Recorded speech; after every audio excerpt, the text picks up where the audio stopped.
Is everyone neurodiverse or only some people? The problem of measurement systems. So historically, there has been a contrast between the neurodiverse and the neurotypical. Only some people are neurodiverse and everyone else is neurotypical. More recently, there's a notion that everyone is neurodiverse. There is no neurotypical. Who is right? What I want to highlight in this video is ultimately the debate depends upon which measurement system we employ. We cannot answer this by simply looking at what's going on in reality. We also have to consider what measurement system we're employing. When I first came across notions of neurodiversity, there was a very strong contrast between the neurodiverse and the neurotypical. So we're talking 15, 20 years ago when I first got diagnosed and started going on internet forums for autistic people, I regularly came across notions of neurodiversity. And as far as I can remember, the vast majority of accounts of neurodiversity heavily contrasted the neurodiverse and the neurotypical. The neurodiverse were people with psychiatric diagnoses, for example, autism. Sometimes there'd be the claim that only some psychiatric diagnoses are neurodiversities, others are disorders. That's a separate issue from what I'm discussing here. The key idea is that for lots of people, they were neurotypicals. They had a typical neurology rather than having a diverse neurology. So most people are neurotypical. The basic motive for this was that's how reality is. It is the nature of reality that some people have different neurologies, and these are rare, whereas the vast majority of people have a typical neurology, the most common neurology. Now, even back when I first came across this, I certainly had a few concerns. I never liked the notion of neurotypical. What we call neurotypical could consist of lots and lots of different things, lots of variations. There are so many different ways of being neurotypical. That was a concern I had. So rather than contrasting neurodiverse and neurotypical or autism and neurotypical, I always preferred autism and non-autistic. Whilst that's the concern I had back then, I think the problem can be stated in a stronger fashion. Specifically, let's assume no two people have literally the same identical neurology. No one has one-to-one identical neurons in the same structure as anyone else. How can we talk about typical neurology? Does it make sense to talk about typical neurology? Now, there might be good reasons why we still could do this. I'm just pointing out that here there is a potential problem with this approach. No two people are identical. Does it make sense to talk about typical? More recently, I think there's been a move to seeing everyone as being neurodiverse. There is no such thing as neurotypicality. I think this is most evident within Nick Walker's book, Neuroqueer Heresies. Whether they originated this idea or not, or whether it was around beforehand, it certainly seems quite a popular account of thinking about this, whereby everyone is neurodiverse, and it doesn't make sense to say people are neurotypical. Despite this, we still think some people are neurodivergent. So whilst everyone is neurodiverse, some people are neurodivergent. These are people with psychiatric diagnoses. So we still want to make a demarcation between people who are divergent and those who are not, even though everyone is neurodiverse. I think the motive for this is the belief that in reality, different neurologies are common and widespread.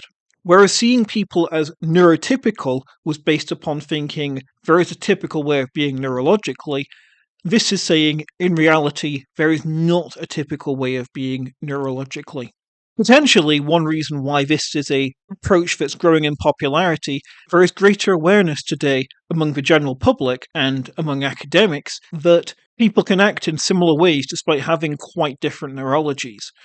Also, I wonder if potentially our better understanding of the heterogeneity of autism, and there's no clear boundary between autism and non-autism, might have also influenced this as well. Finally, I also wonder if our better understanding that the environment can affect neurological development might also play a role in this move towards everyone is neurodiverse.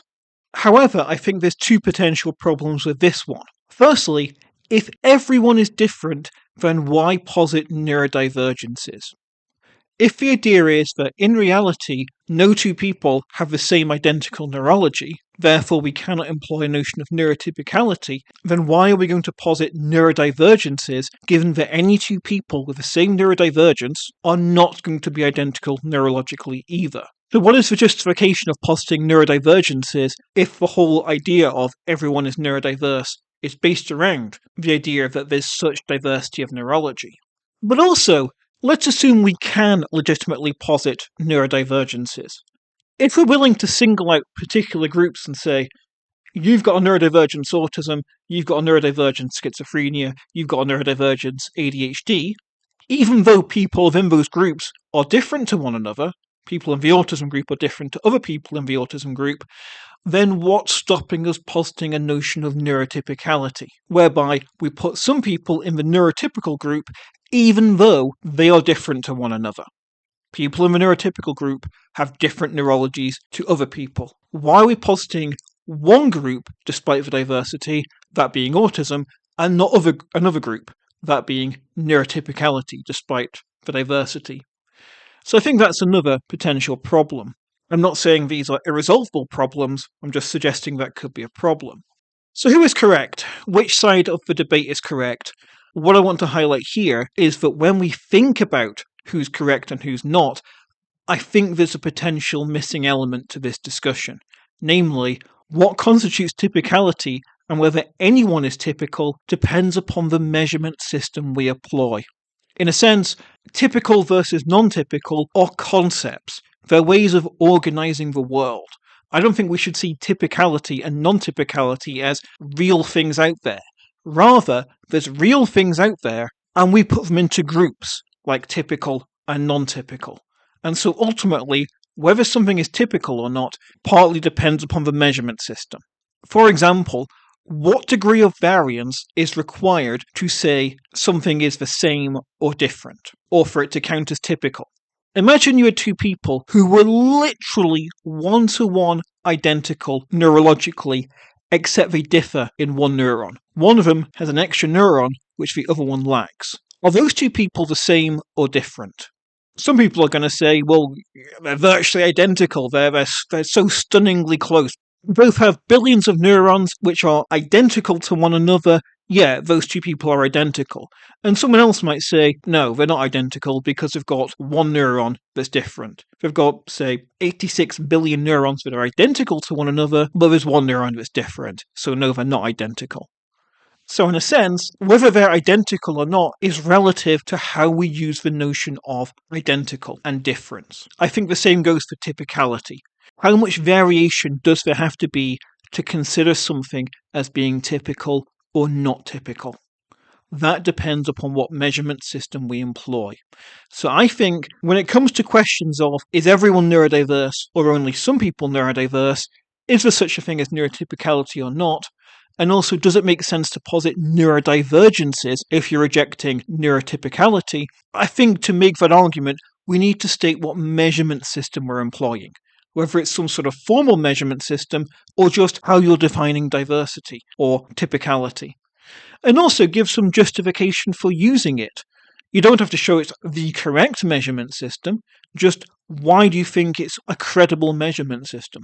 Why use it? I just want to conclude that my thoughts on this topic are influenced by my deeper philosophy. So, according to the philosophy of science I follow, our knowledge of the external world is mediated by our measurement systems, our methodologies, our theories. We can only know what the world is like through applying measurement systems, methodologies, and theories. This means we cannot see how the world actually is in reality, merely how it appears to us given what we apply to it, given a set of measurement systems, given a methodology, and given a set of theoretical assumptions. Just like I don't think we can ask a question of do electrons exist or not outside of applying a set of measurement systems, methodologies, and theoretical assumptions, I think the same basic idea applies here.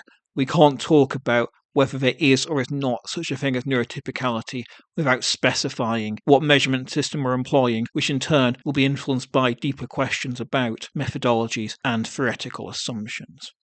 Thank you for listening.